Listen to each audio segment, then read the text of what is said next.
إن الحمد لله نحمده ونستعينه ونستغفره ونعوذ بالله من شرور أنفسنا ومن سيئات أعمالنا. من يهده الله فهو المهتدي ومن يضلل فلن تجد له وليا مرشدا. وأشهد أن لا إله إلا الله وحده لا شريك له وأشهد أن محمدا عبده ورسوله. فإن خير الحديث كتاب الله وخير الهدي هدي محمد صلى الله عليه وسلم وشر الأمور محدثاتها وكل محدثة بدعة وكل بدعة ضلالة وكل ضلالة في النار. إخوة الإيمان, baada ya kumhimidi Mwenyezi Mungu Subhanahu wa Ta'ala na kumtakia rehema Mtume Muhammad sallallahu alaihi wasallam, kama kawaida tukizitaja tarehe wa twajikumbusha siku tulionayo na kukumbuka yaliyotupita. Kwa hivyo tuko katika tarehe 19. Kwa hivyo mwezi 19, siku ya 19 ya mwezi wa 9, shahru Ramadhan al-Mubarak 46 kwa takwimu ya Hijria, sawia na siku ya 19 hivyo hivyo, tarehe 19 ya mwezi wa 3 2025 miladia, tukiwa kwenye aya ya 6, katika suratul Duha, fi qawli Llahi ta'ala alam yajidka yatima faawa. Na kuanzia aya ya 6, ya 7 na ya 8 kama sikukosea, zote zimekuja kwa mfumo wa swala. Alam yajidka yatima faawa, hii aya ya 6 ya leo. Wa wajadaka dhallan fahada, aya ya 7 ya kesho. Wa wajada ailan faaghna, aya 3 hizi zimekuja kwa mfumo wa swala. Kwanza, mfumo huu wa swala alioleta Mwenyezi Mungu kwenye aya hii ya leo ya 6, alam yajidka yatima faawa, je, hakukukuta ni yatima akakupa makazi mazuri ya kukaa? Hili suala ni kama uzindushi pia kwa huyu aliyoelekezwa swala, ya kuwa ikiwa nilikupata yatima nikakupa makazi mazuri ya kukaa, kwa hivyo jue kila yatima atakafanywe makazi mazuri ya kukaa. Moja. Na kwa kuwa tulikupata yatima, basi itakuwa ule utungu wa uyatima unao. Kwa hivyo huruma kwako zitakuwa kubwa zaidi kwa alokuwa mfano wako. Kwa hiyo mafunzo haya yamlenga Mtume sallallahu alaihi wasallam, na kwa upande mwingine sisi hupata mafunzo kama haya. Takupa mfano. Tumelazimishwa kufunga Ramadhani sote walokalifishwa na sharia katika wale waliobalighi, minal mu'minina ya ayyuhalladhina amanu. Taib, sasa katika waumini, minal mu'minina kuna maskini, na minal mu'minina kuna fuqara, na minal mu'minina kuna aitam au aliyatama. Katika minal mu'minina kuna al-athriya, al-aghniya, matajiri. Sasa angalia, lakini wote hawa huingia kwenye michana yote ya Ramadhani kwa kujizuia kwa kula. Sasa wale matajiri katika mwezi mtukufu wa Ramadhani huja wakahisi ule utungu wa ndaa, japokuwa nda ya ibada.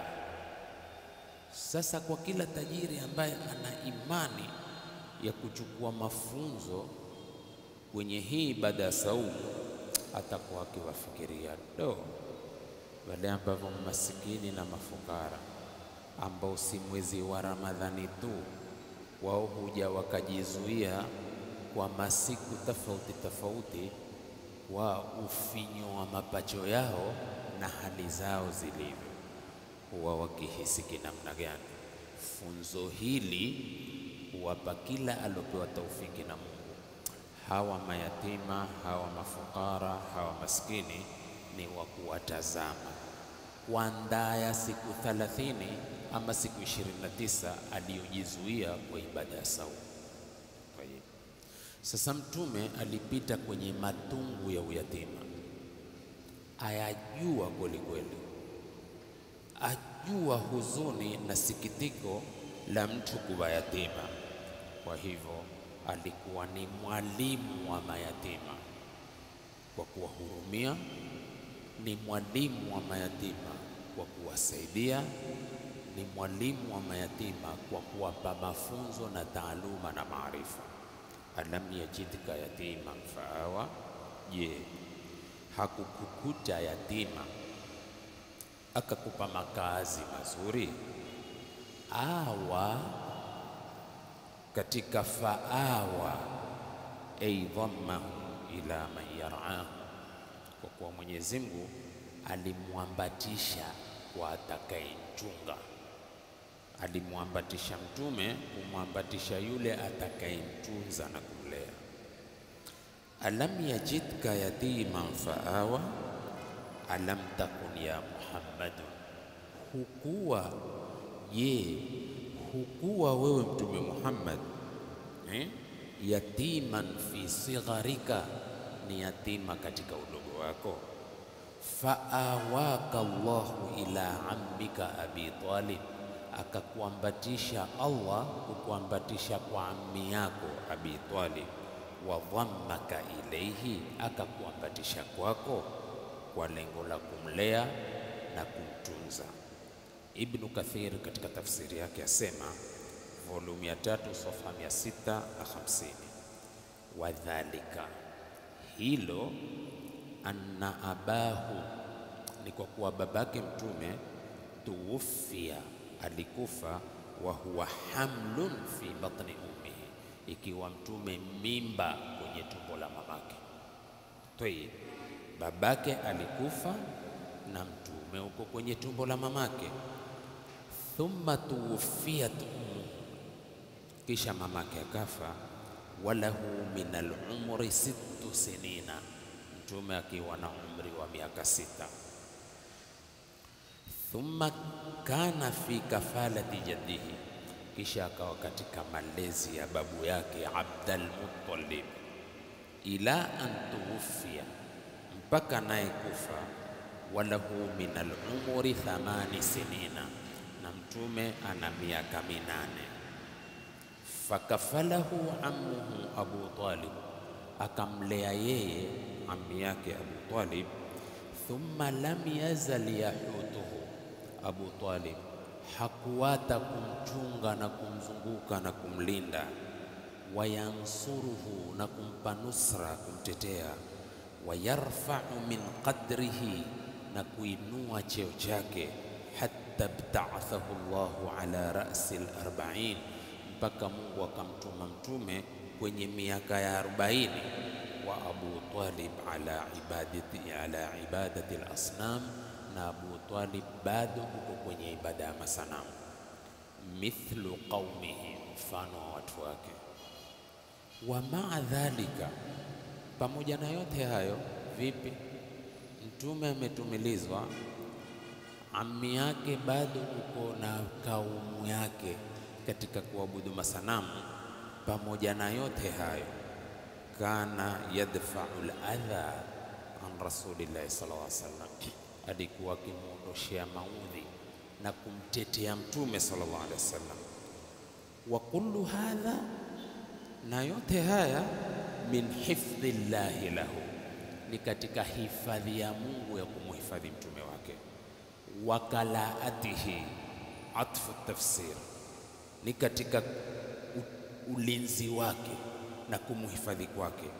Wa inayatihi bihi, zote hizi naweza kuambia ni atfu tafsir, ni kalimatun mutaradifatun fil maana, ni vilma vilivyofikiana na maana. Hapa kwanza tupata funzo gani? Nakala hii, nukuu hii tumeitoa katika Mukhtasar Tafsir Ibn Kathir volume 3 safha 650. Kuna ibara hapa nitalirudia aliposema hivi, intabih,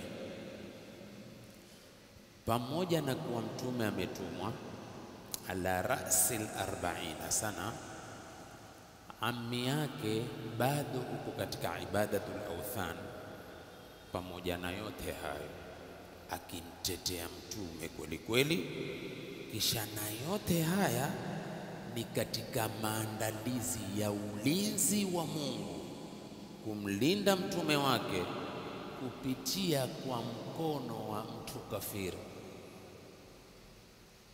Ndio kuna makala yanasema, inna Allaha la yansuru hadha ad-dina biyadi al-kafir, kama hivi Mungu, hakika Mwenyezi Mungu ataupa ushindi, ataitoa ushindi kwa dini hii hata kama kwa mkono wa mtu kafiri, hata kama kwa mkono wa mtu kafiri. Tayeb, haya ni mambo ambayo tunataka tuyafikirie kwa kina kabisa, kwa maana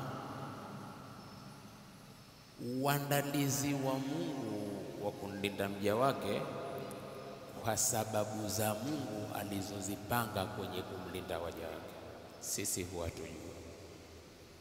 Weze ikawa kilele cha dini amewekewa defense moja kali sana, ngome kali sana, asidhurike, na aloweka pazia hiyo ni mtu ambaye si Muislamu. Adalilu ala dhalik, adalilu ala dhalika ni ammi yake mtume. Katika pirika zote amemlinda mtume kweli kweli, na kulifanyika majaribio mengi sana, na majaribio yote yakamkosa mtume.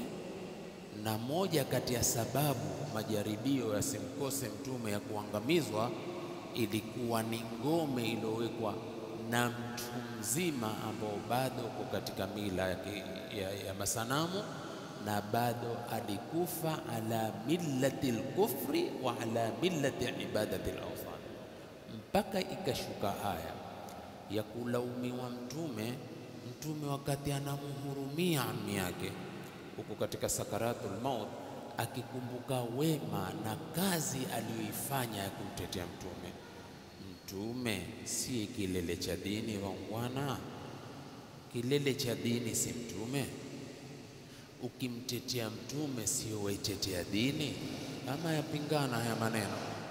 Ukimtetea mtume ndio waitetea dini, kwa sababu huyo unayemtetea ndiye mwenye dini, alopewa dini, ndiye alopewa majukumu ya dini, ndiye alopewa ufafanuzi wa kuifafanua hii dini, ndiye alopewa amri za kuilingania hii dini.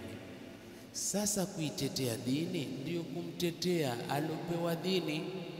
Sasa Abu Talib alimtetea mtume, la pingana la kuwa ni utetezi wake wa kuitetea dini, lakini bado pana kifunguo hakikufungua mlango wa kupitisha imani za kidini. Na ni mlango gani? Ni ule mlango wenye ufunguo wa la ilaha illa Allah. Basi ndilo lililofanya pingamizi la mlango wa imani kufunguka, kupicha ya imani kutilia nguvu aliyoyatenda, ikiwa ni msukumo wa imani yake fi haqqi qawli llahi ta'ala, innal ladhina qalu rabbuna Allahu thumma istaqamu lam yakun lahu al-istiqama liannahu lam yu'min billahi tabaraka wa taala, ambao imani husukuma na istiqama, na istiqama ni kulitendea imani lako baada nutqika bishahada. Mpaka Mtume akamwambia, ya ammi, temka shahada, kilma ambacho nitakitukulia huja mbele ya Mola wako. Manake kama kufanya umefanya kwa kiasi chako kunitetea, bado shahada tu, lakini takupigia line up yake ni makufara kina Abu Jahali na wengineo, wakawa pia humshawishi, utatuvunda, utatuacha mkono, utatu let down kwenye dakika za mwisho, hivi utaata mila yetu ya wazazi wetu ya babu zetu ufuate mila ya Mtume Muhammad kwa kutemka shahada?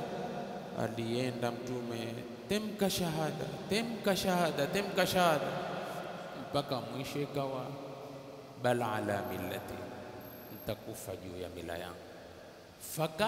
Famata kafira, zikateremka aya za kumlaumu Mtume kwa kuliingilia ambalo sili halipo mkononi mwake. Lililoko mkononi mwa Mtume na wafuasi wa Mtume ni hidayatul bayani wa ta'limi wal irshad, hidaya ya bayana na hidaya ya kufunza na hidaya ya kuongoza. Ukisha kufunza, ukisha kuongoza, ukisha leta bayana, si chomoyo wala si pasue kifua. Kwa nini nimewapa bayana? Kwa nini nimewapa taalimi? Kwa nini nawapa miongozo ambao ni ya kuwafaa ya saada ya dunia yao na akhira, lakini bado wamekita hawataki kuniandama tu? La, si kazi yako tena.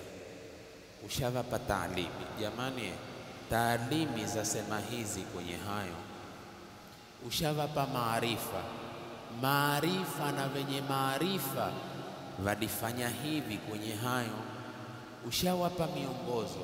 Miongozo ni hii iliwafaulisha waliopita, itakawafaulisha nani nasi kwenye kuandama miongozo hiyo, wakabana hapo hapo, kuna kazi tena.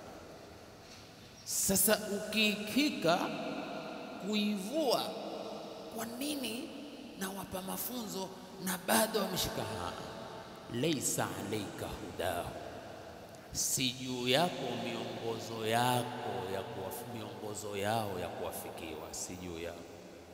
Miongozo yao ni wa innaka latahdi ila siratin mustaqim, hakika yako wewe ni kuwaongoa kwenye barabara iliyonyoka.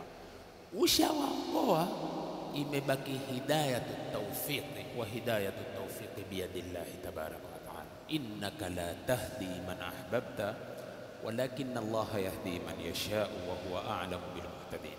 Hakika yako wewe humuongoi kwa kuwafikiwa unayemtaka, lakini Mungu humpa taufiki antakaye, na yeye ni mjuzi sana kuwajua waongofu.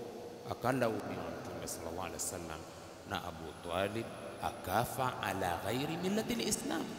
Hadha huwa dharaji wa hadha huwa thabit, lakini hakuna hata mmoja atasema Abu Talib na ukafiri wake hakumtetea Mtume. Hakuna.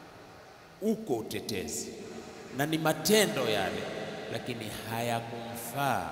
Waqadimna ila ma amilu min amalin faj'alnahu haba'an manthura, kwa kule kukosekana kalimatu shahada. Tayib, lakini tukirudi, wa kullu hadha min hifdhillahi lahu wa kalaatihi wa inayatihi lahu. Tayib, jaa fi tafsir al-Baghawi, imekuja katika tafsir al-Baghawi, mmoja kati ya vitabu vikubwa vya tafsiri, al-musamma bi maalim at-tanzil, ambao jina lake linaitwa Maalim at-Tanzili ya al-Imam al-Baghawi, juzu ya 4 safha 499. Asema hiyo, an Ibn Abbas radhiyallahu ta'ala anhuma qala, kutoka kwa Ibn Abbas, radhi za Mwenyezi Mungu ziwashukie wote wawili, yani Ibn Abbas Abdullah na babake Abdullah ibn Abbas. Asemaje? Qala Rasulullah sallallahu alaihi wasallam, asema Mtume sallallahu alaihi wasallam. Sikia vizuri, alisemaje Mtume? sa'altu rabbi mas'alatan, nilimuomba Mungu wangu maombi, ama nilimuuliza maswali. Wa wadidtu inni lam akun sa'altuhu, kisha nikapenda kama sikumuuliza kamwe, kama sikuwa mwenye kumuuliza. Lakini nasema nilimuuliza Mungu wangu masala. Wa wadidtu inni lam akun sa'altuhu, nikapenda kama sikumuuliza kamwe. Kultu, nikasema, lakini akauliza. Hii riwaya ya Abdullah ibn Abbas, a'lamu nnasi bitafsir, mjuzi wa watu wa tafsiri, alonali baraka za dua za mtume, dua ya mtume wakati alipozaliwa. Mtume kumshika Abdullah ibn Abbas na kumuombea, kumwambia Allahumma faqihhu fi din wa allimhu ta'wil, ewe Mungu mpe ufahamu mwana huu katika dini na umfundishe tafsiri. Wasemaje hapo? Ni dua ya nani? Dua ya Mtume sallallahu alaihi wasallam. Abdullah ibn Abbas alikuwa ni mwana chuoni mkubwa wa tafsiri, tena akiwa na maajabu toka ni mtoto mdogo. Atukuliwa kwenye mabaraza, likirushwa swala, maswahaba wakubwa wakitoa majibu, kisha akaambiwa, we mwana wasemaje? Akisema analisema limenali, uweza kushinda baraza lote. Baraka za Mungu na taufiki ya Mungu na dua isorudi ya Mtume Muhammad sallallahu alaihi wasallam. Sasa sikiliza, akasema ya Rabbi, ewe Mola, innaka ataita Sulaiman ibn Daud mulkan adhima. Riwaya Ibn Abbas asema, yani Mtume asema, ewe Mola mlezi, hakika yako wewe umempa Suleimani kijana cha Daudi ufalme mkubwa. Wa ataita fulana kadha, akataja na fulani naye ukampa kadha. Wa ataita fulana kadha, na fulani naye ukampa kadha. Qala, Mungu akasema, riwaya Abdullah ibn Abbas, alam ajidka yatiman faawaituka, na wewe sikukupata yatima kakupa makazi mazuri? Qultu bala, nikasema kwa nini? Rabbu, kwa maana ndivyo. Wazada ghairuhu, wengine wakazidisha, an Hammad qal alam nashrah laka sadrak, sikukundua kifua chako. Lam nashrah laka sadrak wa wada'na anka wizrak, tukaondosha uzito wako, alladhi anka dhahraka, ambao ulikulemea kwenye mgongo wako. Wa rafa'na laka dhikraka, kisha tukanyanyua utajo wako. Yote hayo nimekufanyia. Qultu bala ya Rabb. Wa maana al-ayati, itakuwa maana aya, alam yajidka yatiman saghira, hakukupata Mola wako ni yatima, mtoto mdogo, faqiran, tena fukara, fakiri, hina mata abawaka, wakati walipokufa wazazi wako wawili. Walam yukhlifa laka malan wala ma'wa, na hawakukuatia wewe mali wala makao. Faja'ala laka ma'wa, Mungu akakufanyia wewe makao. Ta'wi ilayhi, ya kuweza kukaa kwenye makao hayo. Wa dhammaka ila ammika Abi Talib, akakuambatisha wewe na ammi yako Abi Talib. Hatta ahsana tarbiyataka, mpaka akafanya mazuri malezi yako. Wakafaka almauna, akakutosheleza wewe na chakula na ulezi kwa jumla. Hao tumekufanyia, ikiwa jibu la Mungu kwa riwaya ya Abdullah ibn Abbas alipouliza, umempa Suleimani ufalme mkubwa, ukampa kadha kadha, ukampa kadha, kama kuambia na wewe nilikupa kadha, kakufanyia kadha, kakufanyia kadha, kakufanyia kadha. Kwa hivyo alam yajidka yatiman faawa.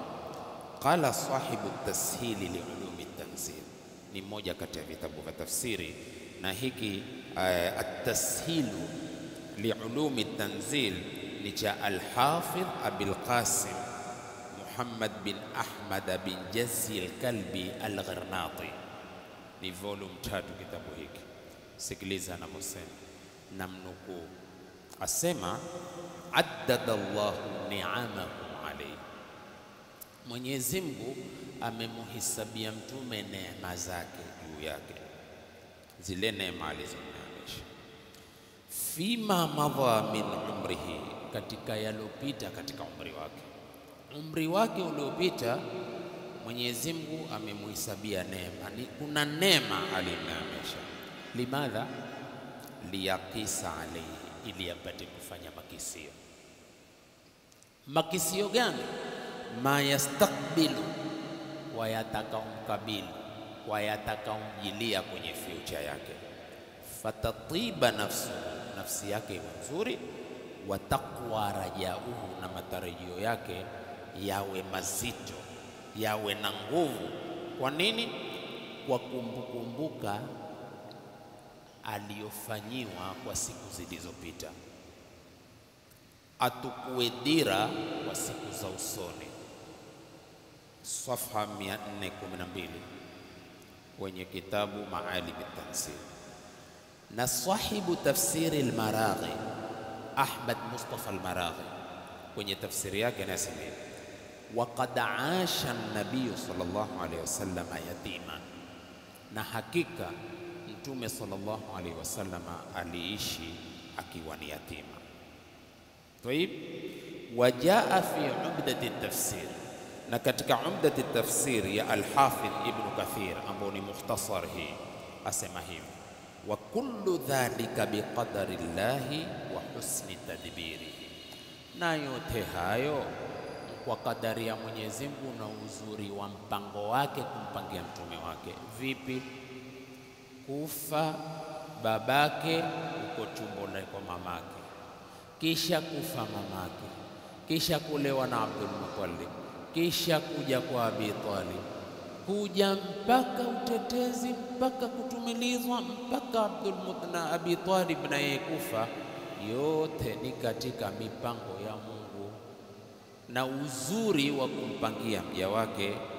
Haya ni maneno ya Al-Hafidh Ibn Kathir katika Umdat at-Tafsir, wa kullu dhalika biqadri llahi wa husni tadbiri, na kwamba lolote alikuwa akimfanyia mtume alikuwa akimpangia kwa mipango maridadi. Nitakupa mfano tu wa kutoka kidogo. Alipopelekwa al-Isra wal Mi'raj, kwenye kifungu cha kufaradishwa swala, sikuwa twasikia sisi na kusomewa ya kuwa mtume alifaradhiwa swala 50, sah? Akarudi kwa Musa, ndio akamwambia nimefaradhishiwa swala 50. Musa akamwambia hawataziweza umma wako, rudi tena kwa Mungu. Akarudi tena, ikaenda mpaka ikakoma kwenye kufaradhishiwa swala 5, lakini kwa malipo yale yale ya 50 safi. Sasa hapa uweza kupita kwenye fikra, lakini hapa nitakuonyesha mipango ya Mungu anavyowapangia waja wake, safwatu khalqihi, wale aliowachagua. Kwa hivyo waweza kusema pengine kidhaafi na ile watu wa kupenda masuala mengi, pengine mtu akasema kwa mbona alikwenda kwa Musa, sitakuwa Musa alichangia sana tahafifi ya swala, kama ambao yeye hakuweza pengine pale kumwambia Mwenyezi Mungu kadhaa, mpaka aambiwe na Musa nenda kamwambie Mungu kadhaa, na safari ndake ya kuonyeshwa yeye alama kubwa na miujiza mikubwa. Sema hivi, hatutaki tawili nyingi. Ndivyo mpango wa Mungu wa hii safari. Alipanga ya kuwa ukija mpaka Sidratul Muntaha, mpaka uje karibu na mimi sana, pia uko kwenye mpango ya kuwa utakwenda kwa Musa, utarudi, utakwenda kwa Musa, hivyo. Kwa hivyo ni katika mipango ya Mwenyezi Mungu aliyoipanga kwenye safari yake, isokubali tawili ya mtu mwingine yote. Kwa hivyo mwenye tafsiri al-Maraghi kwanza akasema waqad aisha an-nabiy sallallahu alayhi wasallam yatiman, na katika Umdatu tafsiri ya Hafidh Ibn Hajar au Hafidh Ibn Kathir akasema wa kullu dhalika biqadari llahi wa husni tadbiri. Sikiliza vizuri, alam yajidka yatiman faawa, aya 6. At-Tabari, Ibn Jarir at-Tabari katika tafsiri yake, moja katika tafsiri kubwa namba 1 ulimwenguni ikifuatiwa na Ibn Kathir, asemaje? Kanat hadhihi manazilu rasulillahi sallallahu alaihi wasallam, hizi zilikuwa daraja za mtume sallallahu alaihi wasallam, kabla an yab'athahu Allah subhanahu wa ta'ala, kabla ya Mwenyezi Mungu aliyetakasika aliyewajuu kumtumiliza. Hizi zilikuwa daraja zake, kwa maana ndizo istidraji, steps alizozipitia mtume kabla hajatumwa. Alam yajidka yatiman faawa wa wajadaka dhallan fahada wa wajadaka ailan faaghna. Hizi ni manazilu rasulillahi qabla an yab'athahu Allah subhanahu wa ta'ala. Al-Imam Shawkani fi tafsirihi, tafsiri yake ni Fathul Qadir, sikilize naye namnukuu, asema hivi: alam yajidka yatiman faawa hadha shuru'un fi i'dadi ma afadahu subhanahu alayhi min an-ni'am. Hili ni shuru'un ni kuingilia jambo, ni kuingilia jambo la kumuhisabia alizommiminia yeye kutokamana na neema. Kwa hiyo wajadaka yatiman, alikupata yatima Mungu wako, la aballaka, huna baba, faawa, akakupa makao, ja'ala laka ma'wa ta'wi ilayhi, akakufanyia makao mazuri ya kukaa. Sasa kuna kitu kimoja tutataka tukifahamu, na haya ni masala sitaki yawe mageni, kwa sababu nakumbuka kulikuwa na kikao fulani, yakaja masala haya yakapata kidogo mvuchano, lakini nitawaeleza hapa nilivyo ya nukuu kuhusu huu yatima kwenye hii aya 6 ambayo tunaitafsiri leo. Man huwa yatim wa kam umruhu, hapo shika vizuri. Yatima nani na umri wake wa kubaki yatima ni umri gani? Je, yatima huwa yatima kutoka kuzaliwa kwake mpaka kubalighi kwake, mpaka udhima wake, mpaka kufa kwake, yeye itakuwa taabiri akipewa yatima, kubaki yatima kutoka udogoni mwake mpaka kwenye uzima wake? Ndio haya masala. Lakini kwanza hebu tujue yatima ni nani, wa kam umruhu, na umri wake ni umri gani, wa ile kufaa kuishwa ni yatima ni umri gani? Wanavyoona wanasema adiyatimu, yatima huwa man mata anhu abuhu, ni yule alofiliwa na babake, wa huwa saghirun, hali ya kuwa yeye ni mdogo, lam yablughil hulmu au lam yablughil hulumu, akawa hajafikia ile miaka akubalia, huwa yatim. Yani kuanzia ni mdogo, amefiwa na babake, akaendelea na uyatima wake, ni mtoto mdogo, lam yablughil hulum, akawa hajafikia ule mpaka wa kubalighi, qabla albulughi, yatima kabla hajabalighi. Wayastamiru wasfuhu bilyutmi, na huendelea kusifiwa kwake kwa uyatima, hatta yablugha, mpaka balighi. Liqauli nabii sallallahu alaihi wasallam, kwa neno la Mtume sallallahu alaihi wasallam, la yutma ba'da ihtilami, hakuna uyatima baada ya kuota, akikusudia hakuna tena uyatima baada ya kubalighi. Twende kwenye tafsiri wa maana kaulihi, ili tunukutu Maana neno lake kusema la yutma ba'da ihtilami, hakuna uyatima baada ya kubalighi, baada ya kuota. Ina maana uyatima ni kutoka azaliwe mtoto amefiliwa na babake mpaka abalighi. Akisha kubalighi hakuna uyatima tena. Kutoka kwenye uyatima akahisabiwa kwa jina la kule yeye kubalighi katika jumla ya waliobalighi. Mwenye Aunul Maabudi ni sherehe ya Sunan Abi Daudi asemaje, namnukuu: ay wa maana idha balagha al-yatim au al-yatimatu, afikapo yatima mwanamume ama yatima mwanamke, zamana al-bulughi, kufikia zama za kubalighi, alladhi yahtalimu ghalibu nnas, zama za kubalighi ambapo kwingi huota watu.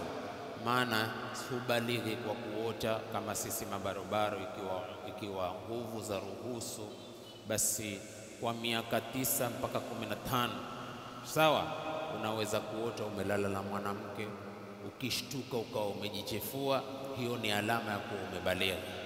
Tayib, zala anhu masmal yatim, huondoka kwake zala anhuma, huondoka kwake ismul yatimi, hakikatan jina la uyatima kihakika huondoka ikiwa tayari ameshabalighi. Wajara alaihima, na hupicha kwa wote wawili, nani na nani, yatima mwanamume na yatima mwanamke.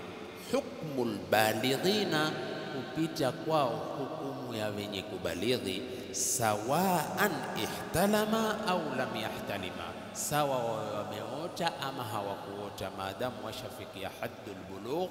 Sasa lile la uyatima huondoka, wakenda kwenye hukumu ya waliobalighi. Kwa hivyo itakuwa kwa maana haya, itakuwa yatima huitwa yatima kutoka kuzaliwa kwake akafiwa na babake mpaka kubalighi kwake.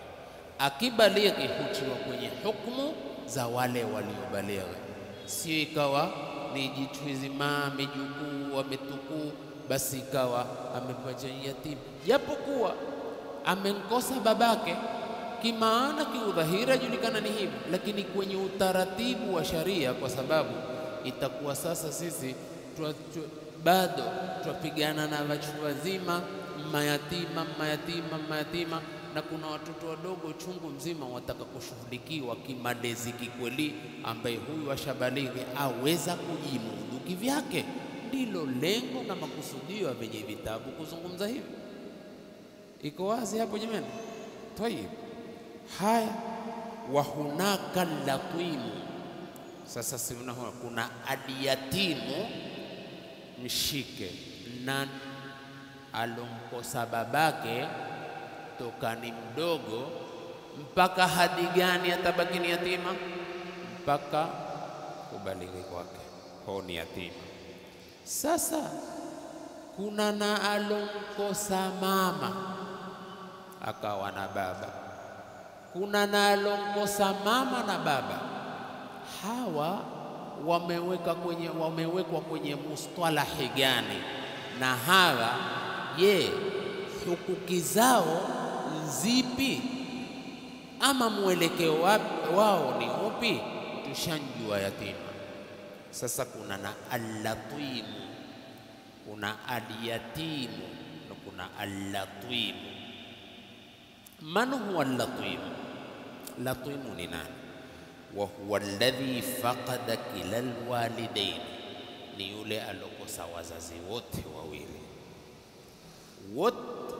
Mtoto alokosa baba na mama ni allatimu. Mtoto aliyekosa baba kabla hajabalighi ni alyatimu. Wa kullu latimin yatimu, sikia istilahi. Na kila latim, kila alokosa mama na baba ni yatima. In kana dhalika qabla albulughi, ikiwa hilo kabla hajabalighi. Lakini walaysa kullu yatimin latima, si kila yatima latima. Kwa nini? Lianna liyatima, kwa sababu yatima huwa man mata anhu al-abu qabla al-bulughi, ni yule alofiliwa na baba kabla hajabalighi. Wallatimu, na huyo anaitwa al-latim, man mata anhu al-walidaini, ni yule alofiwa na baba na mama. Ashamaliza kutofautisha, tena kutofautisha kwa njia ambayo ni mzuri sana. Sasa amebaki nani? Uko makini? Nani tuko pamoja? Nani aliyebaki sasa? Naam, aliyefiliwa na mama. Tumempata aliyefiliwa na baba ambaye ni nani? Aliyatim. Tumempata aliyefiliwa na mama na baba ambaye ni nani? Al-latim. Kisha tukaona kila aliyefiliwa na baba na mama huingia katika mustalahi ni yatima, lakini si kila ambaye kila aliyefiliwa na mama na baba huingia katika uyatima, lakini sio laysa kullu latimin, kila aliyefiliwa na baba na mama yatima, lakini si kila yatima latima, kwa sababu yatima mbaba tu, latima ni mama na baba. Tumepata faida hiyo kwa tafsiri hii. Sasa alobaki ni yule alofiliwa na mama. Madha yusamma man faqada umma, aitwaje yule alofiliwa na mamake? Kuna kilma wamekitoa Waarabu kwa mustalahi wao, wakamwita al-ajiyu. Kwa hiyo kuna al-yatimu, al-latimu, al-ajiyu. Ukiulizwa kwenye ufafanuzi mmoja mmoja, al-yatimu ni nani? Aliofiliwa? Safi.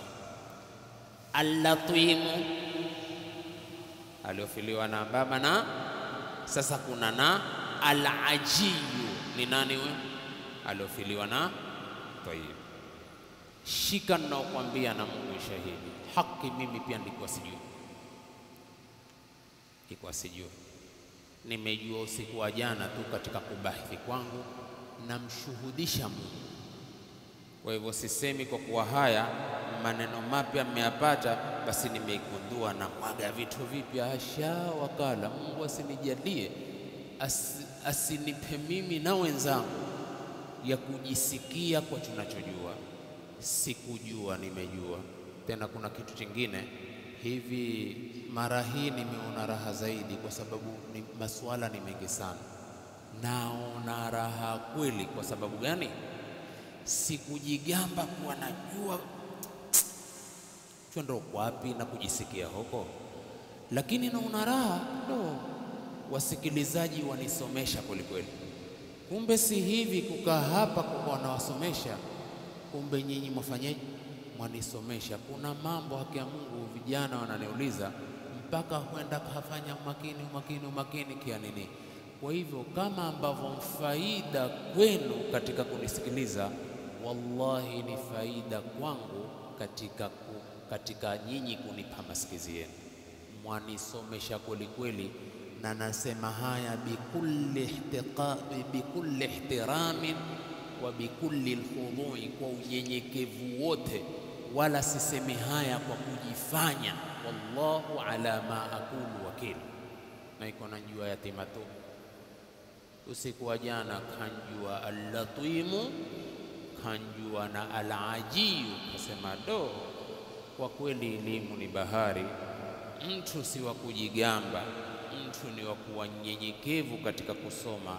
Iwe kama ule Abu Nawas alipomrudi bonge la mjamaa mmoja mwenye itikadi mbovu kwa mambo fulani niliyataja hapa, Abu Nawas akamwambia, hafizta shay'an wa ghabat anka ashya'u, umehifadhi kitu, umeponyokwa na vitu vingi sana. Ndugu zangu, unyenyekevu ni kitu muhimu sana katika dawa, na unyenyekevu ni kitu muhimu sana katika elimu zetu. Mwanachuoni hafai kuwa jeuri na kiburi na kujionyesha, maana namna utakavyojifanya kwa elimu mbahari na namna utakavyopiga mbizi tatoka na kamba, ndivyo ulivyojaliwa. Tatoka na mikungwa wakati mwingine, au pengine mkungwa kugonge wewe, waumbui wajua hayo, na waumbui tunao. Ama waweza ukazama ukatoka na chope, ama waweza ukazama ukatoka na ntimbi, ale manyasi ya baharini, ukawa umetoka wewe. Ndiyo bahari ya elimu, namna utakavyojua. Usiyoyajua ni mengi zaidi. Tawadha takun kan najmi laha linadhirin ala safahati alma'i wa huwa rafi'u wala takun qad dukhani yarfa'u nafsahu ila tabaqati aljawi wa huwa wadhi'u. Tawadha, nyenyekea. Takun kan najmi, utakuwa kama mfano wa nyota, laha linadhirin, iliyodhihiri kwa mwenye kuitazama, ala safahati alma'i, kwenye tandiko la maji, wa huwa rafi'u, na nyota iko juu, waitazama kwenye birika la maji au kwenye swimming pool. Wala takun qad dukhani, usiwe kama moshi, yarfa'u nafsahu, huipaza wenyewe, ila tabaqati aljawi, kwenye tabaka za juu, wa huwa wadhi'u, na moshi ni nyonge, duni, dhalili. Tawadha. Lidhalika, amini hivyo, na nasema kwa dhati za roho, na Mungu aturuzuku unyenyekevu katika hivi vichache tulivyovipata kutoka kwa Mola wetu, na tukikubali ya kuwa juu ya kugawanya kwako elimu kuwagawanyia waja wako, lakini tuamini katika Qur'ani, wa fawqa kulli dhi ilmin alim, juu ya kila msomi kunalo mzidi kabisa. Kwa hivyo linalotakiwa nini? Unyenyekevu tu katika huyu usomi, ili dawa ipate baraka na usomi upate baraka, na tusijimike ujira kwenye ulinganizi wetu, kama ambavyo usinyimike ujira katika ufuatiliaji wenu. Waman ahsanu qawlan mimman daa ila Allah wa amila salihan wa qala innani minal muslimin. Sasa kuna aliyatimu, allatimu na alaji. Tayib, wa amma alaji, ama huyu aji, fayutlaqu ala man faqada ummahu faqad, hukusudiwa na kutafsiriwa alonkosa mama tu, huyo anaitwa aji. Wadiyatim fil bahaimi min qibali, yatima kwa upande wa wanyama, kwa upande wa mama. Mnyama akifiliwa na mama, huyo ndiye yatima kwa upande wa wanyama katika mustalaha wa fuqaha, sio kwa upande wa wanadamu. Kwa upande wa wanadamu wanatoka watatu hao, lakini kwa upande wa wanyama, yatima katika mbuzi, ng'ombe na wengineo ni yule alofiliwa na mama. Maana liyatimi hasa lughatan wa shar'an, hu yatima, alyatimu kilugha na kisheria maana yake ni nini? Chukua maana. Alyatimu fil lughati, yatima kilugha, masdaruhu, masdar yake ni imetokamana na fiili yatuma, yaitumu, yutman. Tayib, wa fi istilahi shar'i, katika istilahi ya kisheria, yutlaqu lafdhul yatim, hukusudiwa na kutafsiriwa tamko la yatima, ala man faqada abahu bisinnin saghirin, kwa alonkosa babake kwa miaka midogo, kabla sinnil bulughi, kabla ya miaka ya kubalighi. Akisha kubalighi hutoka kwenye kuitwa yatima ama uyatima, japokuwa kimaana ya kubalika kwa kuwaishe hana, hata kama ni nchi nzima. Wazi jamaa, tumeelewa vizuri? Tayeb. Na al-latimu katika kamusi za Kiarabu wamesema ni farasun fi ahdi khaddaihi bayad, ni farasi ambaye moja katika vitefupe vyake viwili, vitefupe ni hivi, ana weupe. Lakini sijui walifanya mukarana gani na kumuita huyu al-latimu, ikiwa al-latimu kuna walotafsiri ni farasun fi ahdi khaddaihi bayad, sijui hapa. Tayeb. Wal aji, ajiyu sasa nani? Faqidu ummihi, ni alonkosa mamake. Minan nas, katika watu. fayurabba bilabani ghairiha, akalelewa kwa maziwa ya mwingine.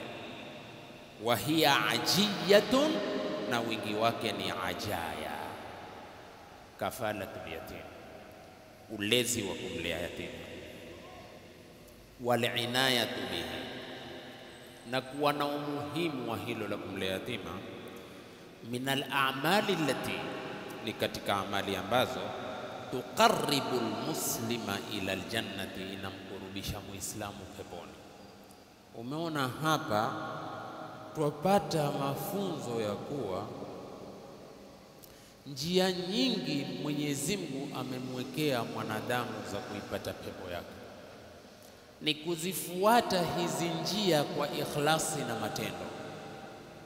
Na ikhlasi ya mtu anayejua ni Mungu wa mtu. Wewe jitihada yako ni kupigana kwenye kutenda kwako, uwe walitoa safi, hili tendo langu nafanya kwa ajili ya Mungu, na Mungu ndiye mjuzi wa matendo yako.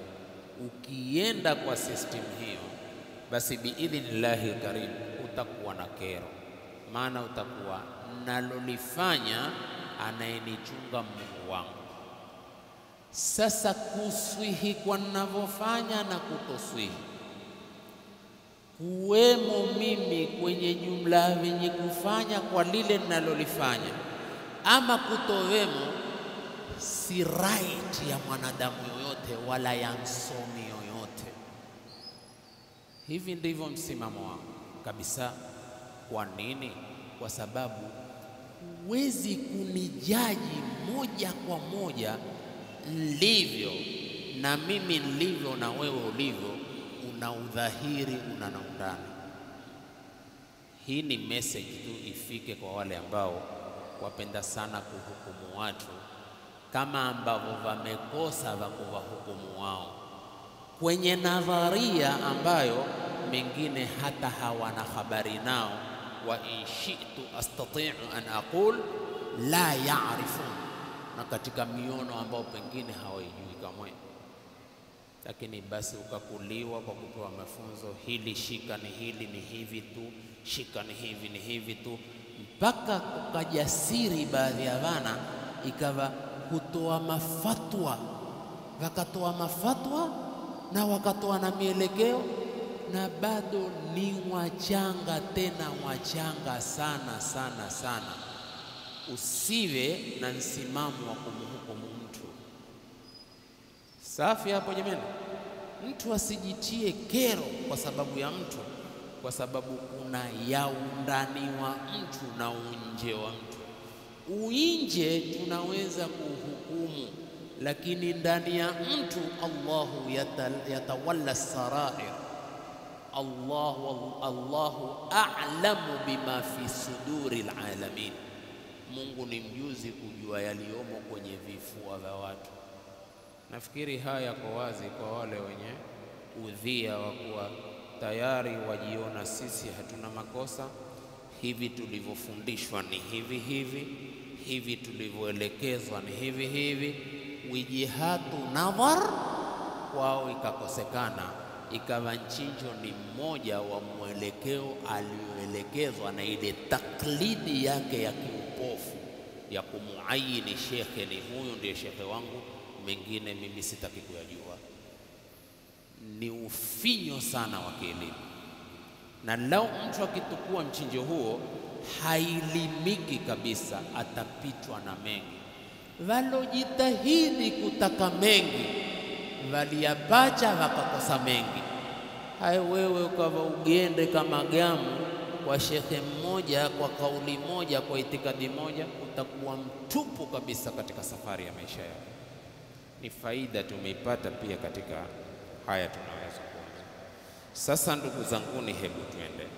Al-Ghabiyu tushampata. Umeashika matemko jamani, yaweza kuja katika baraza au yaweza kuja mazishini, ama yaweza kuja machangani, ama yaweza kuja mabarazani. Maana katika mabaraza ndipo kwenye mafatwa mengi, na kwenye mabaraza ndiko kwenye ulama wengi. Kwenye mabaraza kuna mamufti, na ukiangalia venye kujipa iftaa, na licha kufika wao kwenye darajatul iftaa, walotaka umufti hawakufika kwenye daraja ya mufti. Mtu kuwa mufti si mchezo. Na ikumbuka ni khutba ya bahthi kamili, ni nani mufti, tukampata sio yote mtu kujitokeza tu kwamba kwa mimi mufti. Hayo yalipita. Sasa itakuwa vijana vidogo vidogo vimekaa hutoa fatwa. Fatwa sio mchezo. Kibarul ulama ambao ni mashekhe wa ulimwengu hivi sasa, wakitoa mafatwa hutoa na hali ya tahdhari. Mara wakimaliza fatwa wanasema wal ilmu inda Allah tabaraka wa taala, na elimu iko kwa Mungu, wallahu aalam. Hujasiri tu kinyangarika kama hiki, huna kimo, kama hujasiri tu, hunena tu, humbiria tu, tena achikachika ukali, na katika kuitakidi kwako ukawachi unana ukali, unana mfuro, unana huneni na mtu, unana hunsalimi mtu. Hatia ni itikadi nzuri? Ndivyo jamani. Yani achi itikadi nzuri. Itikadi nzuri si kukufanya wewe mzuri. Moja katika itikadi nzuri ni kumheshimu mkubwa wako. Moja katika itikadi nzuri ni kumheshimu shekhe wako. Moja katika itikadi nzuri ni kusalimia watu. Moja katika itikadi nzuri ni muamala mzuri na watu. Huu mfuro kama kitumbua cha alfajiri, hii ndio huitwa uzuri katika itikadi? Au huu furo huu ndio usuna? Au huu furo hutaki kumsalimia mtu kitidede, huu ndio tunaoita usalafia? Ramani kidogo imewaponyoka. Ni watu tu warudi nyuma, wa unyenyekevu katika masala ya elimu. Elimu lataka unyenyekevu. Bila ya unyenyekevu katika elimu utaonekana tu, lakini utakuwa ni mtupu, kwa sababu kwenye elimu pana maalumati tusiyojua. Si hayo nimewambia, matatu nilikuwa najua moja. Kwenye matatu gani? La kwanza mongwana, al-yatim; la pili al-latim; la tatu al-ajib. Kumbe tukuna yatima wa kukosa baba, kuna al-latim wa kukosa baba na mama, kuna na al-ajib wa kukosa mama. Mawili mmeyapata jana. Walhamdulillahi alladhi bi ni'matihi tatimmu salihat. Ni kiwango hicho cha hatua nimekipiga, na kuna viwango vingine huwa napiga mimi kwa kule kuniuliza kwenu maswala, na naweza kutoka ushuhuda, wallahu shahid. Mwingine kijibu ambia la hela, ngoja taliangalia tena la kesho. Kwa nini? Ashanipa homework. Ndivyo itakikanavyo. Mungu atufanye wanyenyekevu sote, na wana wetu na wanafunzi wetu. Hilo ndilo la kuomba kwa baraka za mwezi mtukufu wa Ramadhani. Ndugu zangu katika imani, kafalatul yatim, malezi ya kumlea yatima, wal inayatu bihi, na kumshughulikia, min al-a'mali allati, katika amali ambazo tuqarribu al-muslima ila al-janna, humkurubisha muislamu kumpeleka peponi. Asemaje Mungu aliyetukuka 220 katika suratul Baqara? Wayasalunaka 'anil yatama, wanakuuliza wewe Muhammad kuhusu mayatima. Jibu, qul, sema kuambia, islahul lahum khair, kuwachengezea mambo, kuwafanyia maslahi bora. Wakuuliza kuhusu mayatima, tuwafanyeje? Wafanyieni maslahi, wafanyieni mazuri, wapeni maarifa, wanyosheeni mionondo na mienendo na mikondo ya safari ya maisha yao, wadhabitieni mali yao, mpaka wakifika kwenye kubalighi muatesti ya kuwa tukiwakabidhi haya mali wataweza kuyatumia. Wapeni kidogo kama testi. Ukiwaona ubika dafarau tu, bado endeleeni kuyadhabiti mpaka muone ukimpa shilingi 100 aweza kuketi nao siku 2 hajaona cha kununua, ama akinunua hununua kitu cha maana. Huyu tayari amepambanukiwa, basi mkabidhi mali yake.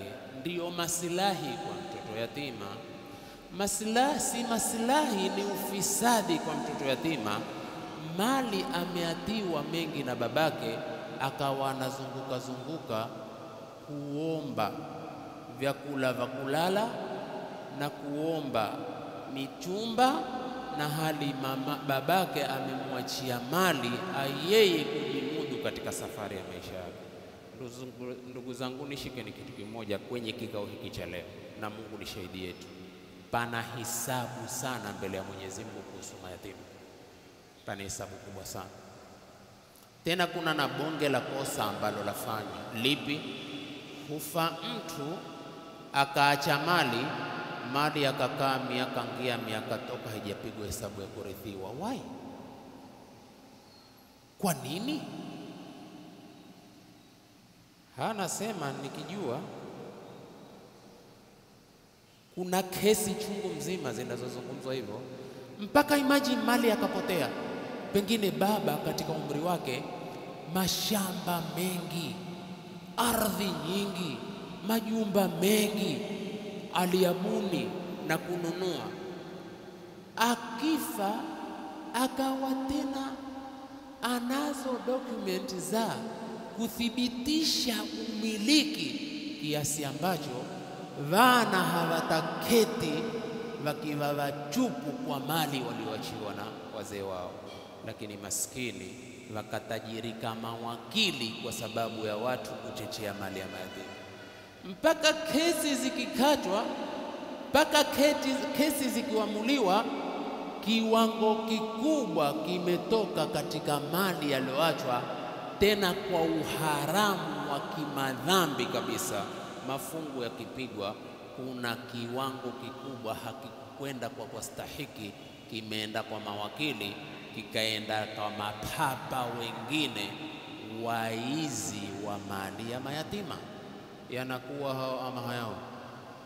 Ndivyo yalivyo ama sivyo yalivyo? Sasa ndio hivi. Nasallallahu salam. Wayasalunaka anil yatama, wanakuuliza kuhusu mayatima. Qul islahu lahum khair, sema kuambia kuvachengezea mambo na kuvafanyia maslaha ni bora. Hukukatazwa kudara kikwetu katika mali ya mayatima. Ale mali ya mayatima wewe wampikia, wafaa pia kutukua kitu pale katika upishi. Kwenye upishi nao umepika, usemini yatima, basi na misiti mdomoni, hata kuonza chumvi kama imetokea hatia yatima. Kionda chumvi imetokea hayendi hivyo. Wala hakuna uchamungu, wala hakuna uswahaba huo, wala pia. Lakini angalia mipaka tuliowekea hata katika kula. Waambiwa wala taakuluha israfan wa bidara, musiale mali ya yatima kwa kuwabubia na kunyang'anyia, si yenu. Lakini mfano yatima hivi sasa ni mgonjwa, hapo Coast General tu huendi kwa mguu kulingamana na ugonjwa wako, huwezi kumbeba, lazima tapanda gari.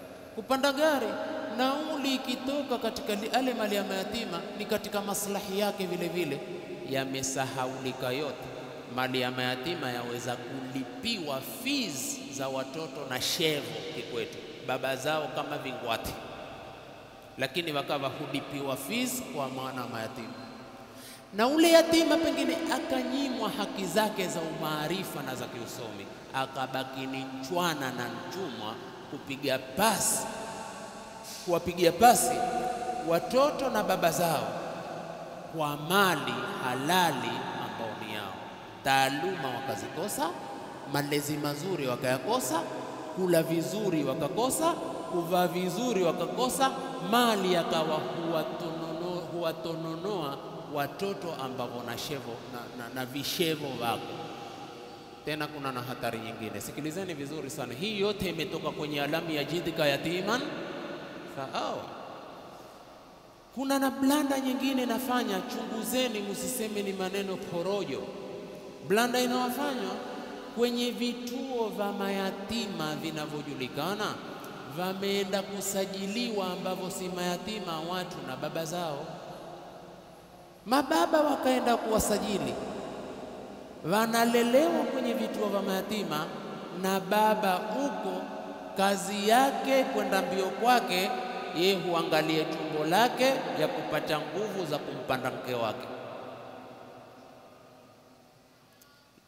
na ameata watoto kwenye majumba ya mayatima.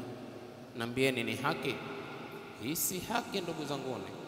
Na pia Allahu alam, sisemi kwa wote, hupachikana wazuri hawa kwenye usimamizi na wakokosekana wengine, lakini hatari iliyoko ni kwa kuwa wengi wao ni chambo cha maisha yao.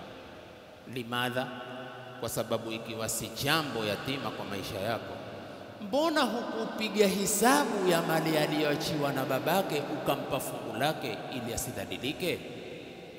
Thumma latusalunna yawmaidhin 'anil na'im, mutaulizwa. Na hii ndio hatari iliyoko. Tusonge. Wa wa'ada Allahu ta'ala, na Mungu ameahidi. Kumwahidi nani? Kafilahu, mlezi wa kumlea yatima, bi ajrin adhimin, kwa ujira mkubwa sana, fi dunya wal akhirati, duniani na akhira, mimma yaj'alu riayatahu, katika yale alomfanya kumtunza kwake, min abwabil khairi allati, ni katika milango ya khairi ambayo yanalu bihal abdu saadata fi dunya, mja hupata kwa milango hiyo furaha duniani, watakrima fil akhirah, na akapata ukarimu kesho akhira. Masail, tuende kwenye masala ya kifikihi tu sasa ili tufunge muhadhara. Awala, sikiliza vizuri hapo. Laysa min ad-daruri, si katika dharura, fi kafalati al-yatimi, katika kumlea yatima, an ya'rifa al-kafilu, mlezi ajue, liliyatimi, kumjua ule yatima, man hum walida al-yatim, nani wazazi wa yatima huu, nani babake nani, si katika dharura. Wama idha kana al-yatim waladan shar'iyyan am la, wala si katika dharura mwenye kumlea yatima kutaka kujua yatima huu mtakaye kumlea mwana wa halali au mwana wa haramu, mwana amezaliwa kwa ndoa ama nje ya ndoa, si dharura. Falkafalatu tasihu hatta limajhuli nasab, ulezi wa yatima unasihi hata kwa asiyejulikana nasaba yake. Sikia masala. Wa hum la dhanba lahu, hao ambao hawana nasaba hawana kosa wala hawana dhambi, fi anna nasabahum majhulun, kwa kuwa nasaba yake haijulikani. Kwa kuwa ni mtoto alizaliwa nje ya ndoa, kosa lake ni lipi? Anakosa. Hata ile makala yanayotoka yako, hata Qurtubi ametaja, lakini hadithi ambazo la tasih kusema ibnu zina la yadkhulu aljanna, mtoto wa zina haingii peponi. Yako masala kama hayo, lakini hakuna mwelekeo huo, kwa sababu ibnu zina akiwa mtiifu, ibnu zina akiwa anajikurubisha kwa Mwenyezi Mungu, aweza kuwa waliyu min awliyai rahman, na wewe mwenye baba na mama ukawa mwanachisi. Umeelewa? Lakini hatuwezi kutukua huja kwamba huyu haingii peponi na sababu yake kwa kuwa alizaliwa mwanaharamu. Kosa lake ni lipi? Alitoa message gani kumwambia mama na baba fanyeni hivi? Hakuna. Kwa hivyo hawana dhambi. Aweza kuwa wali na wewe mwenye baba na mama ukawa huo. Subhanallah. Na tazameni sisi tusafiri kwenye jahazi la maisha, venye baba na venye mama tuwaone vituko vyao. Kwa hivyo isitukuliwe hii ni huja wataka kumlea yatima, nataka kujua babake alifungiwa ndoa hakufungiwa ndoa, mwana halali si mwana au mwana wa haramu. Hakuna hayo. Haya ni katika masala. Twi thania, ya pili, kafalatul yatimi, malezi ya kumlea yatima, min babil ihsani, ni katika mlango wa wema, wa sadaqatu tatawu'i, na ni sadaka mtu kujitolea, wal ihsanu, na wema ihsani, kama yajuzu, kama inavyofaa, wa yustahabu fi haqqi almuslim, na kupendekezwa katika haki ya Muislamu, fakadhalika hivyo hivyo yajuzu fi haqqi alkafir, yafaa kumlea yatima hata katika haki ya mtu kafiri, mwana kafiri, ghaira alharbi, kafiri yule ambaye si mpiga vita Waislamu. Fayajuzu lilmuslimina, fa kwa Muislamu, an yaquma bikafalati yatama alkuffari khassa, kusimama kuwalea mayatima wa makafiri khassa, man rujiya islamuhu, yule ambaye atarajiwa kusilimu kwake, wa amkana tarbiyatuhu, na ikawezekana kumlea kwake, wa riayatuhu, na kumtunza kwake, ala al-akhlaqi al-islamiyya, kwa malezi ya Kiislamu.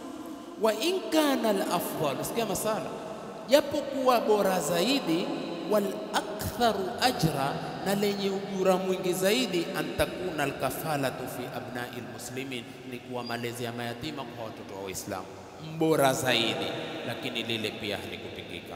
Wa kana Rasulullah sallallahu alaihi wasallam, na alikuwa mtume wa Mwenyezi Mungu, rehma na amani zimshikie, min awailil ladhina, ni katika wale wa mwanzo ambao lamasu alama al-yatim, waligusa utungu wa yatima, wa ahzanahum, na kugusa huzuni za yatima.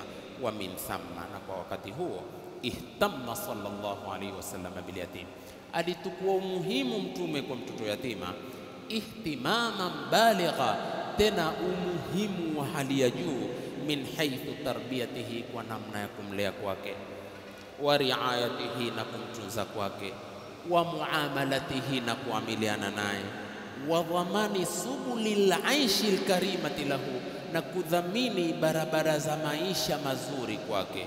Faqala sallallahu alaihi wasallam, akasema mtume sallallahu alaihi wasallam, ana mie wa kafilul yatimi, na mlezi wa mayatima, fil jannati hakadha, peponi tutakuwa hivi.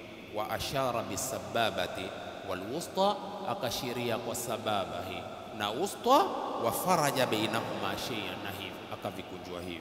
Alhadithu fi sahih al-Bukhari.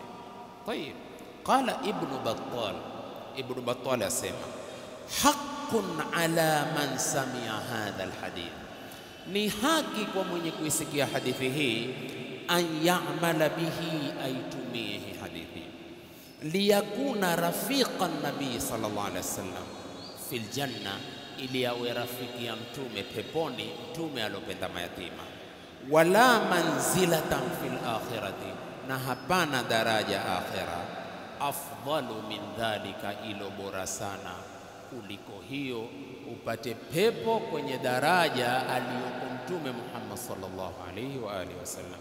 Ndipo pale sisi husema, Mwenyezi Mungu turuzukul firdaus al-aala ma'an nabiyina was-siddiqina wash-shuhada'i was-salihina wa hasuna ulaika rafiqa. Aya ya 6, alam yajidka yatiman fa'awa, je, hakukukuta yatima akakupa makazi mazuri ya kukaa? Mwenyezi Mungu atujalie min alladhina yastami'una alqawla fayattabi'una ahsana. Kesho akipenda ilahi, tukiamka salama salimin, na tunaomba hilo, tutakwenda kwenye aya ya 6, na aya ya 6 inasemaje? Alam yajidka yatiman fa'awa, ni aya ya 6. Tutakwenda kwenye aya 7, wa wajadaka dhalan fahada. Hii wa wajadaka, amekupata dhal. Adhalu si mpotevu, akakuongoza. Mtume alipotea. Tutayatazama hayo kesho, Mwenyezi Mungu Subhanahu wa Ta'ala akituruzuku hai. Aqulu qawli Ijumaa, jazakallah khair, kwa sababu kesho ni Alhamisi, tutakuwa na fadilatu Sheikh Sharif, ili tustafidi na yeye kwa kitabu cha al-usulu thalatha. Lakini Ijumaa, Mwenyezi Mungu akitupa uhai na uzima, tutakuja kwenye aya 7 tena kufuliliza kabisa, nikiwa na itikadi kwenye aya 11 hizi sura. Mwenyezi Mungu ataturuzuku kuzimaliza inshallah. Tuangalie maudhui mengine. Mwenyezi Mungu awajaze kila la khair. Hal fi sual? Naam.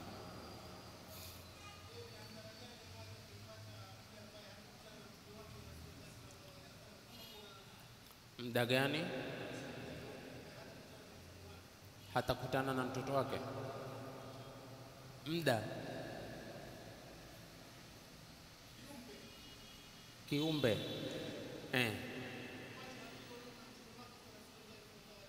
hataonana na mtume wake, hasara yake ni nipi?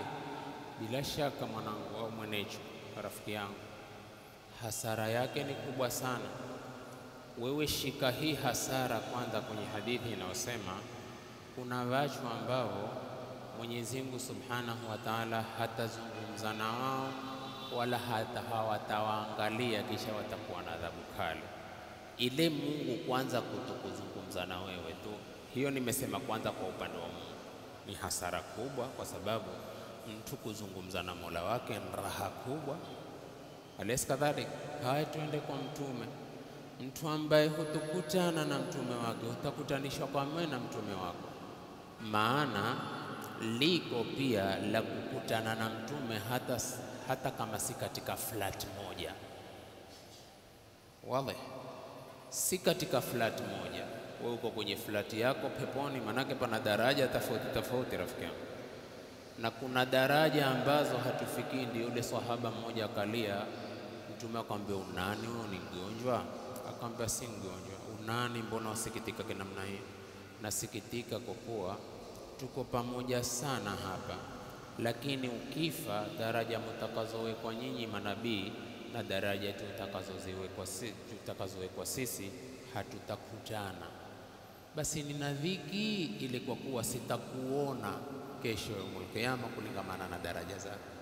Subhanallah. Basi mtume hakujibu,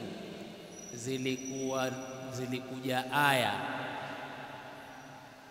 waman yuti'i llaha wa rasulahu faulaika ma'a alladhina an'ama Allahu alayhim minan nabiyyina was-siddiqina wash-shuhada'i was-salihin wa hasuna ulaika rafiqa.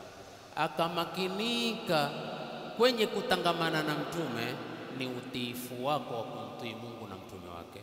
Halikupatikana hilo, utakutana na mtume kabisa, kwa sababu kuna mwenye kutaka kuingia peponi, kuna na mwenye kukataa kuingia peponi. Akaulizwa mtume, kuna mtu yuwakataa kuingia peponi? Akamwambia naam. Kivipi? Akasema, man ata'ani dakhala aljanna, mwenye kunitii mimi ataingia peponi, wa man aswani faqad aba, na mwenye kuniasi amekataa. Na akikataa ndilo amekataa la kukutana na yeye. Itakuwa ni hasara moja kubwa sana ya mtu kutokutana na mtume wake sallallahu alaihi wasallam. Sah? Tayib. Afwan. Alaykum assalam.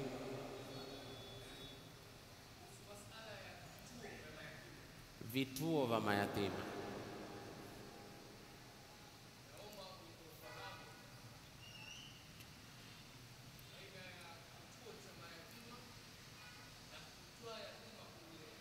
Naam.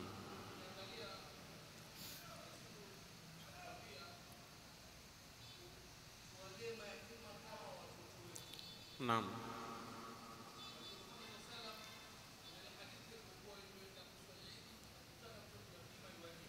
Naam. Sah.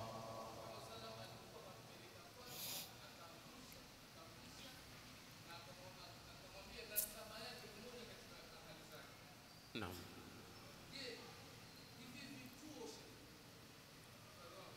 Naam.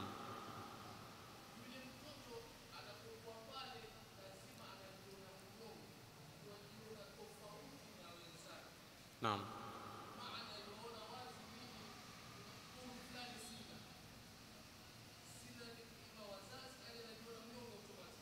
Naam.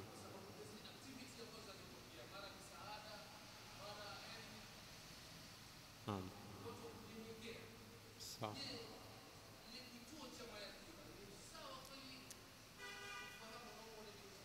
Jazakallahu khair. Khalq.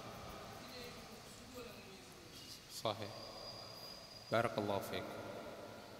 Naam, ni kweli hivyo ulivyouliza, ni swala mzuri, na lakini hata havo wenye kulea mayatima kwenye vituo lazima watreniwe vizuri, na kutreniwa kwenyewe si kutreniwa kwa kanuni zilizopangwa, ni kutreniwa kwa sharia takiwa ya mtu akimshika yatima atakawe kinamna gani.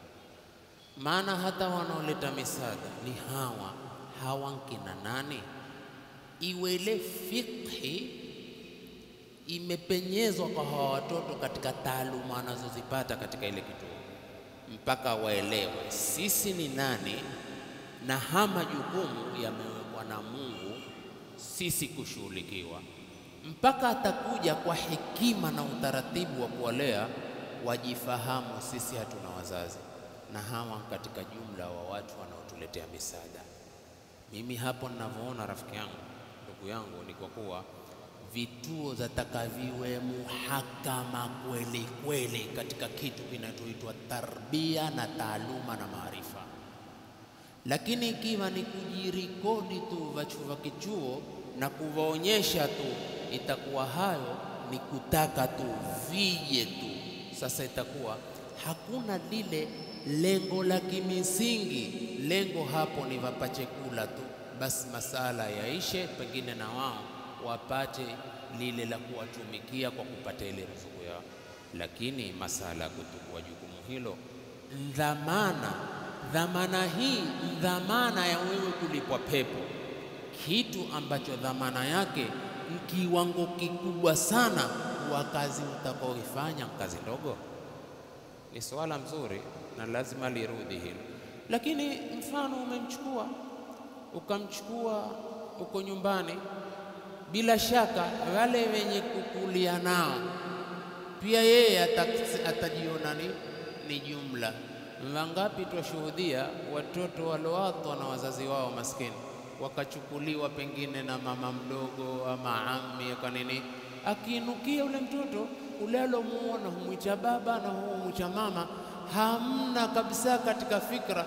Kisha na wale wazazi hakan wakawa wamevashika kihakika, waone kwamba kuwa mimi ndio baba na huyo ndio mama, japokuwa mbele ya safari. Kisha baada ya taaluma atandiwaza kidogo, pengine amuonyeshe picha alikuwa makoni huo, lakini tayari amemuasisi kimaarifa na kumpa liwazo la kihakika. Hata siku kimwambia huu ndiye babake, pengine ile huzuni takujalie, lakini tayari amevawa na hisia zimemvaa kwa kuwa hawa ndio ndugu zangu na huu ndio babangu na huu ndio mamangu. Na haya yote yatoeka illa man rahim, isipokuwa kwa alorehemiwa na Mola wako. Mungu akujaze kheri. Ni swala mzuri. Naam.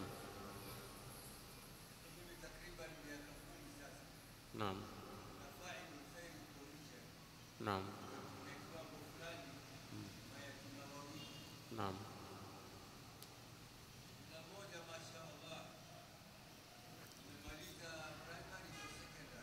Naam. Naam. Naam. Naam. Naam.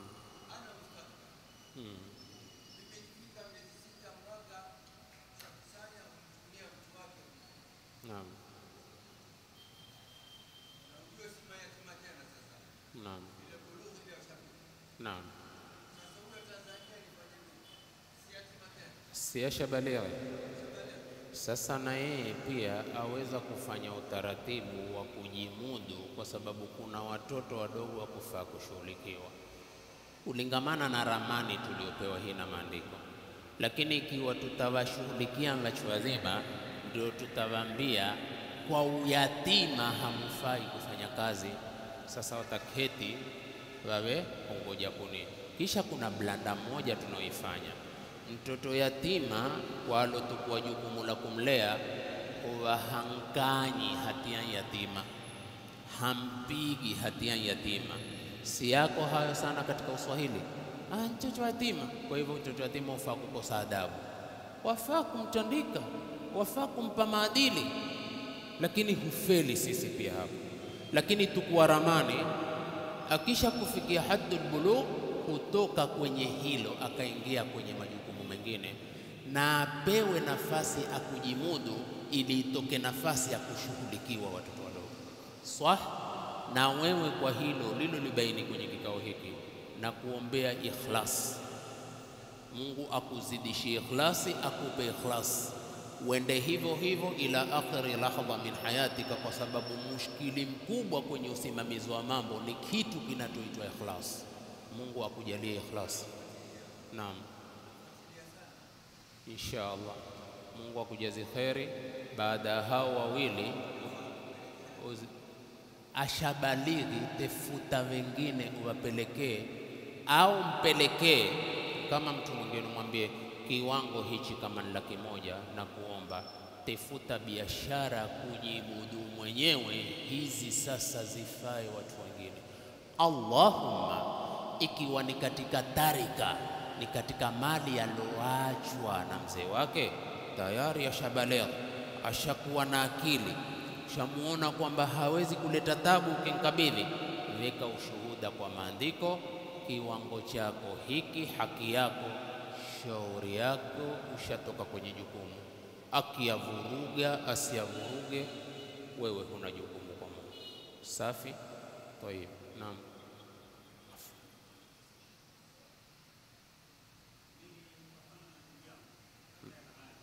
Ndugu yako ana mali,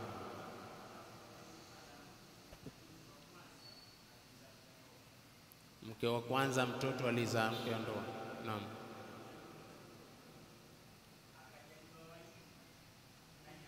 Ndani ya ndoa.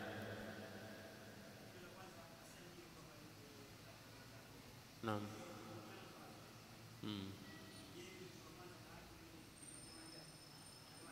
Ule mtoto na mali ameachwa na babake.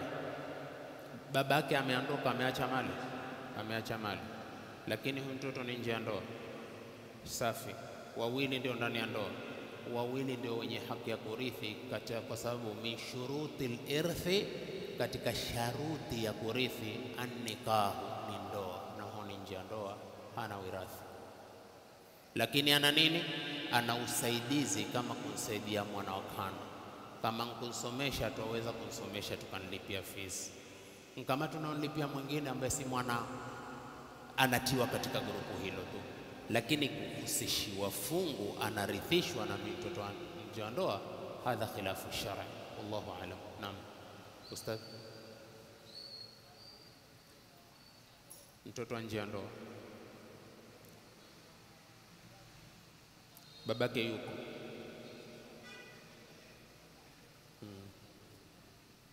la aina, asema mtoto nje ya ndoa na babake huko, amekataa kumwangalia tena, hiyo ni shauri yake, ndiye na Mungu wake.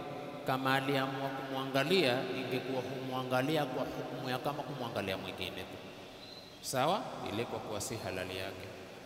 Je, tuwaweza kumtia katika fungu la yatima? Toi, yoyote mali ya zaka yamepangiwa watu 8, hayafai kwenda kwa mtu mwingine. Innama sadaqatu lilfuqarai wal masakini, mpaka mwisho. Ndio kuona mali ya zaka hayajengewi msikiti wala madrasa wala vituo vya yatima wala kutimbiwa visima. Safi, yapewa wastahiki tu. Sasa mstahiki akiva na sifa moja kati ya sifa za watu 8, anahusishwa fungu. Mafhumu? Mfano, kwenye familia, wewe una mali, watoa zaka, katika familia yako wanaokuhusu wako watu wanaotukua sifa katika sifa za watu 8. Pengine kuna mafukara, kuna maskini, utampa zaka kupitia kwa hii sifa alionao waliosifiwa watu 8. Lakini hususiyatu zakat haziendi kwa wale wasiotajwa katika watu 8. Kwa hivyo na huyo akiingia kwenye sifa kati ya sifa za watu 8 hao, tutampa ni fukara, na Mungu asema innama sadaqatu lilfuqara. Wallahu a'lam. Safi. Naam. Moja moja.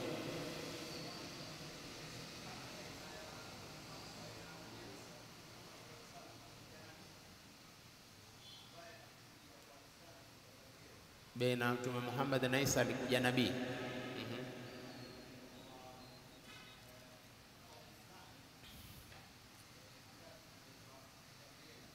Na Bela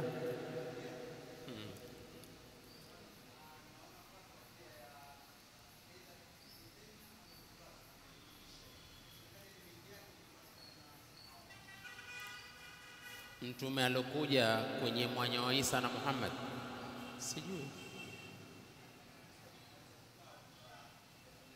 basi utanielewa vizuri. Maana mimi najua Isa ndio aliotoa bishara ya Muhammad, na baada ya Isa ilikuwa ni Mtume Muhammad.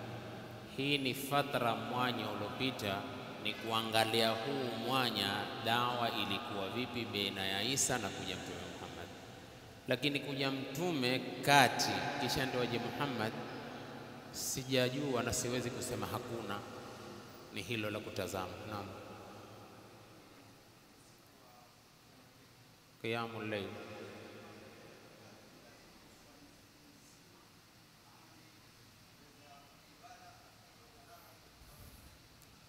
kupata ni jala ya Mungu. Mungu akakuruzuku na Mungu atupe taufiki sote, lakini waambiwa ugawanye kama walivyogawanya masalafia. Walikuwa wakigawanya kwa kisimamo, kwa kusoma Qur'ani, kwa kuswali, wakijinyosha kidogo, wakiwa wanazunguka hivi sampuli. Yani sio kuwa ameshikamana tu na kitu kimoja tu, sisemi kwamba kwa ni ubaya, lakini wakigawanya masaa kwenye maalumati tofauti kulingamana na siku zenyewe zilivyo. Kila ulifanyalo ni ujira na kila ulifanyalo ni baraka, hakadha. Wallahu a'lam. Na pengine inshallah nafikiri aya zilizobaki tutazimaliza inshallah, pengine tubaki na siku 1-2 za Ramadhani. Nitahusisha kuzungumza qiyamul layli hasa ilivyozungumzwa kwa bahthi kamili, kuanzia hizi tarawehe nini ilivyozungumzwa biidhnillahi karim. Swala ya mwisho, Allahumma arina al-haqqa haqqan warzuqna ittiba'ah wa arina al-batila batilan warzuqna ijtinabah. ربنا تقبل منا إنك أنت السميع العليم وتب علينا إنك أنت التواب الرحيم. اللهم إنك عفو تحب العفو فاعف عنا. اللهم إنك عفو تحب العفو فاعف عنا. اللهم إنك عفو تحب العفو فاعف عنا. اللهم اجعلنا من السعداء المقبولين ولا تجعلنا من الأشقياء المطرودين. اللهم علمنا ما ينفعنا وانفعنا بما علمتنا وزدنا علما يا رب. ربي زدنا علما وارزقنا فهما. ربي يسر ولا تعسر وتمم بالخير وبه نستعين. يا فتاح القلوب يا بديع العجائب بالخير علمنا بفضل قدرتك برحمتك يا أرحم الراحمين. اللهم ارزقنا رزقا حلالا طيبا واجعلنا من الشاكرين. وصلى الله على محمد وآله وصحبه وسلم. سبحانك اللهم وبحمدك أشهد أن لا إله إلا أنت أستغفرك وأتوب إليك.